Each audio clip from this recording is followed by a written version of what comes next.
Quais são os eventos que antecedem o fechamento da Porta da Graça? Irmãos, tudo bem? Bem-vindos a mais um vídeo aqui do canal, mais um vídeo de estudo da Palavra de Deus. E hoje nós vamos responder agora sim a pergunta do irmão Wilson Viegas. E ele perguntou quais são os eventos que antecedem ou que acontecerão antes do fechamento da Porta da Graça. Antes de iniciar, não se esqueçam, se inscrevam no canal e deixem o seu like, porque isso vai fortalecer a pregação do Evangelho aqui dentro do YouTube. Essa mensagem vai chegar para mais pessoas. Os pedidos de oração de hoje. A irmã Maria José de Oliveira Machado pediu oração por ela, que Deus possa estar atuando na saúde física, mental e espiritual dela. Pediu oração pela família, em especial pela filha mais nova e o esposo, que estão desviados do caminho de Deus. Então possamos estar orando pela irmã Maria José de Oliveira, pela família, por ela, pela vida espiritual, e em especial pela filha mais nova que está afastada. A irmã Francisca Maria Rocha Lemes pediu oração pelo esposo que está passando por alguns problemas e pela vida espiritual dela. Então possamos estar orando pela irmã Francisca Maria. E a irmã Angélica Santos pediu oração pela vida espiritual dela e pelos filhos Pedro, Paulo e Anne, e por toda a família. Então possamos estar orando pela família da irmã Angélica, em especial pelos filhos. Vamos lá, a pergunta de hoje do irmão Wilson Viegas. Quais são os eventos que antecederão, que acontecerão antes do fechamento da Porta da Graça?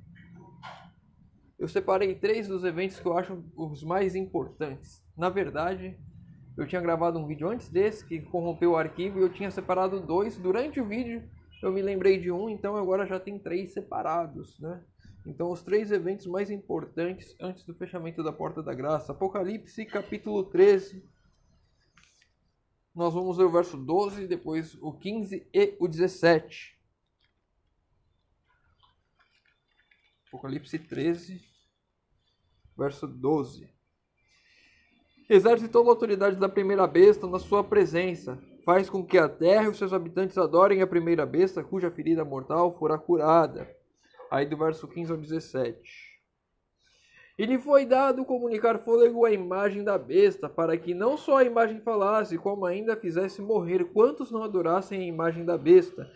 A todos os pequenos, os grandes, os ricos e os pobres, os livres e os escravos, fez o que lhe seja dado uma certa marca sobre a mão direita ou sobre a fronte, para que ninguém possa comprar ou vender, senão aquele que tem a marca, o número da besta ou o número de seu nome.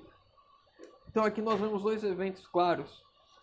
A imagem da besta sendo formada, a besta que sobe da terra fazendo com que as pessoas da terra, os habitantes da terra, adorem a imagem da besta, que é uma imagem referente à primeira besta, a besta que sobe do mar.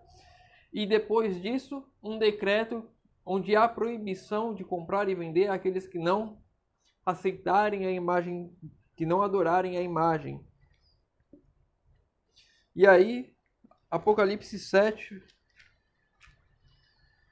verso 3. Verso 2 e 3 fica melhor.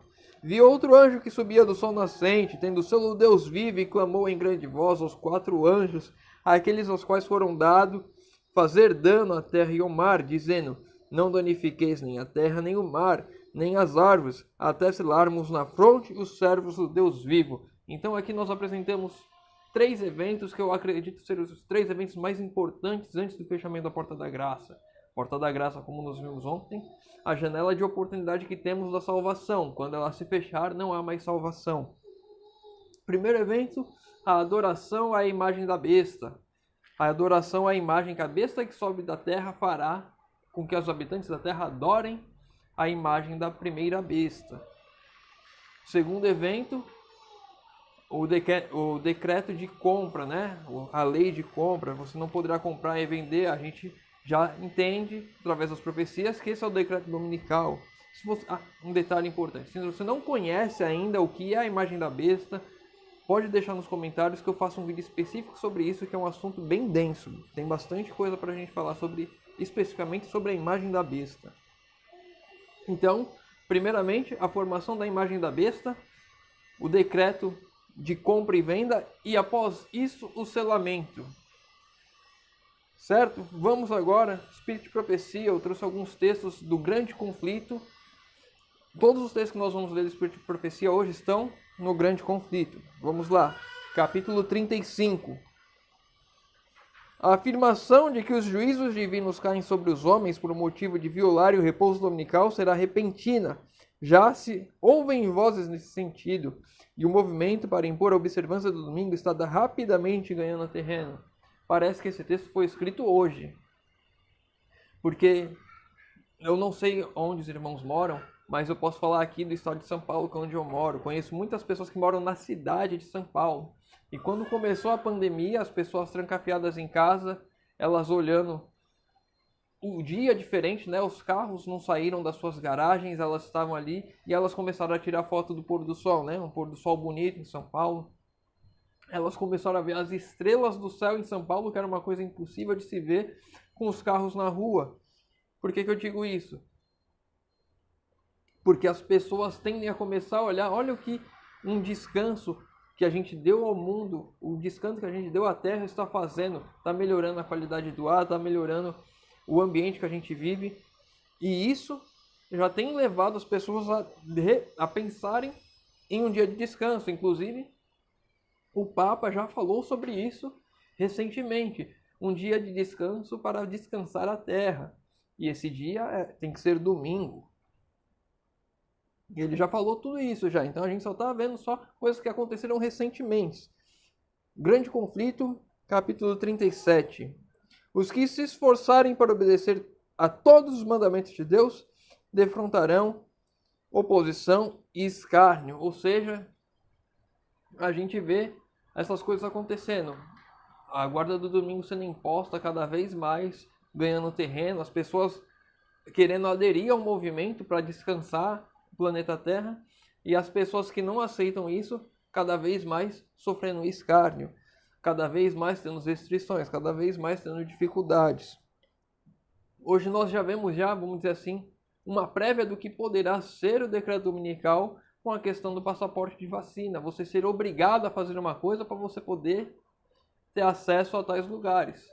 Aqui na cidade de, eu não moro em Guarulhos, mas aqui na cidade de Guarulhos, aqui no estado de São Paulo, e na cidade de São Paulo também, já foi adotado o passaporte de vacina, onde você só pode entrar em alguns lugares se você mostrar que você se vacinou.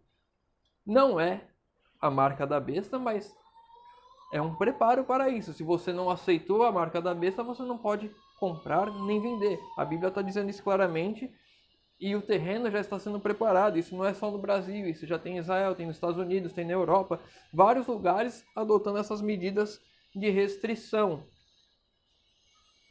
Repetindo, não é a marca da besta, mas é um preparo para ver como que a sociedade reage a isso. Grande conflito, capítulo 38. Os que forem citados perante os tribunais defenderão corajosamente a verdade, e alguns que os que ouvirem serão levados a decidir-se a guardar todos os mandamentos de Deus. Por que eu falei do selamento antes? Aliás, depois do decreto, né? Selamento depois do decreto. Quando o decreto dominical sair, nós, os guardadores da lei, aqueles que obedecem à lei de Deus, serão levados a tribunais, serão julgados e vão ter a oportunidade de expor a palavra de Deus. E muitas pessoas que estarão ali ouvindo, elas vão conhecer a palavra de Deus e se entregar a Deus. Um ponto importante sobre a questão do fechamento da porta da graça. Nenhuma pessoa vai se perder sem saber que se perdeu, não vai se perder enganada. Vai estar bem claro uma posição que ela tem que tomar, o lado de Deus ou o lado que não é de Deus. E ela vai tomar essa decisão conscientemente, sabendo as consequências. Então, se eu escolhi o lado de Deus, eu vou enfrentar as consequências por isso. Se eu escolhi o lado que não é de Deus, eu vou enfrentar as consequências por isso.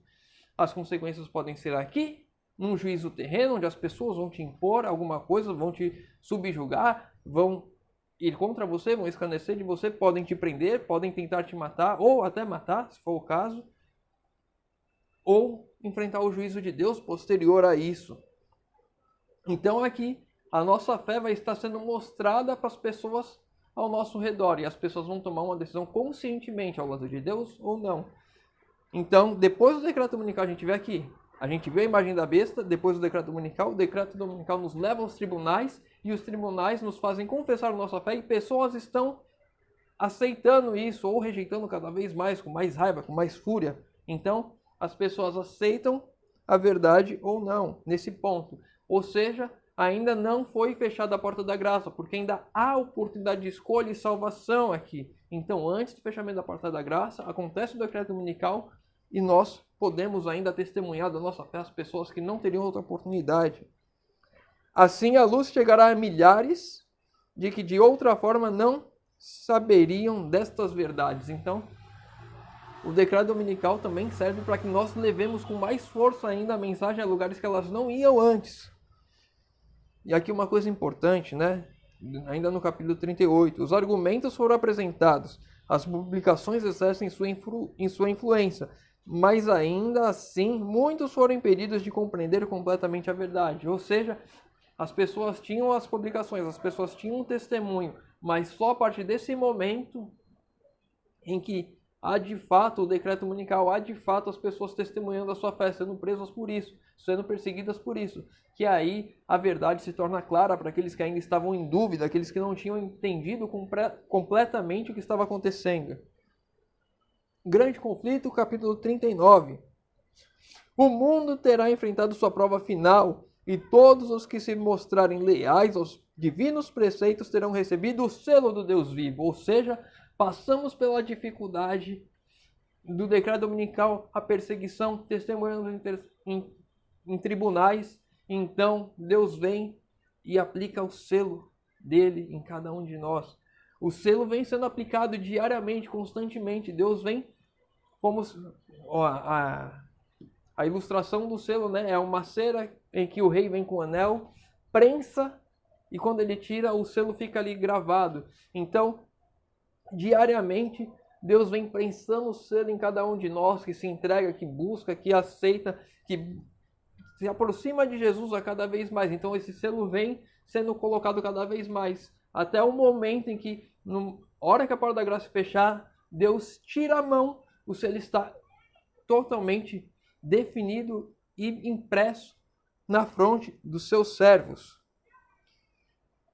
Então Jesus cessa sua intercessão no santuário celestial e com grande voz anuncia: está feito. Fechou a porta da graça. Fechou a porta da graça não está aqui, não está no texto. Então, fechou a porta da graça. Quando Jesus anuncia que está feito, a porta da graça se fecha. Quem está salvo, está salvo. Quem está perdido, está perdido. E quem está salvo não é porque uma vez salvo, salvo para sempre. É porque ele aceitou Deus de tal maneira que o selo de Deus foi impresso nele e que não tem mais como sair. Ele não tem mais como negar a Deus. Ele aceitou de tal maneira, de tal modo, que independente do que acontecer, ele sabe o caminho que ele quer. Ele tomou uma decisão por completo, uma decisão consciente, uma decisão para a vida toda que vai levar à eternidade. Deixando ele o santuário, as trevas comem os habitantes da terra. Os justos devem viver à vista de um Deus santo sem intercessor. É só uma pincelada aqui no assunto que, se os irmãos perceberem, em alguns vídeos eu estou falando sobre isso. Aqui, os justos devem viver à vista de um Deus santo sem intercessor. Eu já falei no vídeo, se eu não me engano, de ontem, já falei em outro vídeo na semana passada. Nessa semana também devo ter falado de novo. O justo vivendo sem um intercessor. Deus, quando ele encerra, Jesus, quando ele encerra o seu ministério no lugar santíssimo, no santuário celestial, ele sai de lá. Os justos aqui na terra viverão sem um intercessor. E os ímpios também viverão sem um intercessor. Só que agora não tem mais quem refrear. O texto continua. Removeu-se as restrições que estiveram sobre os ímpios de Satanás, assume completo domínio sobre o impenitente. O Espírito de Deus foi por fim retirado. Satanás mergulhará entre os habitantes da terra em uma grande angústia final. Os anjos de Deus deixam de conter os ventos impetuosos da paixão humana. Então aqui, se você já vê hoje no mundo guerras, rumores de guerra, se você vê assassinatos, se você vê pai matando filho, filho matando pai, se você vê um casal se matando, se destruindo, se você vê abuso de crianças, assassinato de crianças, se você vê todas essas coisas horríveis e você se choca, você imagina como vai ser quando a porta da graça se fechar, onde o Espírito Santo parou de refrear o coração humano, onde Satanás tem total domínio sobre aqueles que escolheram ficar sobre a sua tutela. Quando os anjos que estão segurando os 4 ventos que nós lemos ali, Apocalipse 7, quando eles soltam esses ventos de vez, a influência de Satanás, o domínio dele sobre os ímpios é completo. Você imagina como não vai estar o mundo nesse tempo. É um tempo desastroso para aqueles que estarão vivendo. Espero que eu e você estejamos vivendo esse tempo e ao lado de Deus, porque senão nós seremos completamente dominados pelo maligno. O mundo inteiro se envolverá em ruína mais terrível do que sobreveio a Jerusalém na antiguidade. Há agora forças preparadas e que aguardam apenas o consentimento divino para espalharem a desolação por toda a terra. Então, antes do fechamento da porta da graça, nós vemos a besta que sobe da terra criando uma imagem de adoração à besta que sobe do mar, ele fazendo os habitantes da terra adorar essa imagem, recebendo o decreto. Os habitantes, esse é um tema também para a gente estudar depois, tem no grande conflito. Os habitantes da terra clamam por uma lei de descanso, eles clamam, os habitantes, para a besta que sobe da terra, e a besta que sobe da terra faz essa lei, a lei de descanso dominical, que é imposta agora às pessoas, porque elas pediram por isso. Então, há uma lei de descanso dominical que proíbe comprar e vender, e após essa lei, o selo ainda está sendo aplicado, o selo do Deus vivo sendo aplicado em todos os salvos, aqueles que tomaram essa decisão ao lado de Deus. E após Jesus encerrar o seu ministério no santuário celestial, aplicou o selo de Deus em todos aqueles que decidiram estar ao lado de Deus. Então sim, a porta da graça se fecha e as decisões já estão tomadas. Quem está salvo, está salvo. Quem está perdido, está perdido. Espero ter respondido a pergunta do irmão Wilson. Se ficou com alguma dúvida, deixa nos comentários. Se tem alguma outra dúvida qualquer a respeito da Bíblia, deixa nos comentários também. Se tiver pedido de oração, deixa nos comentários. Eu vou estar lendo, respondendo e orando por todos. Convido os irmãos agora que puderem a fechar os olhos para falarmos com Deus. Senhor Deus, Pai amado, obrigado, Senhor, pelo estudo que tivemos hoje. Pai querido, te pedimos, Senhor, que o Senhor nos conduza a andar sempre em teus caminhos, Senhor, que nossa decisão seja tomada hoje, ao teu lado, para que quando chegar aqueles dias difíceis, quando as coisas começarem a ficar cada vez mais difíceis para nós, que estamos ao teu lado, Senhor, nossa decisão já tenha sido tomada muito antes e não tenhamos dificuldade, não cedamos e não saiamos dos teus caminhos, Senhor amado. Pai querido, nos conduza com a tua destra fiel, Senhor amado, nos proteja, guarda o nosso lar e as nossas famílias, Senhor. Te pedimos esse nome de Jesus. Amém. Meu irmão, fica com Deus e que Deus te abençoe.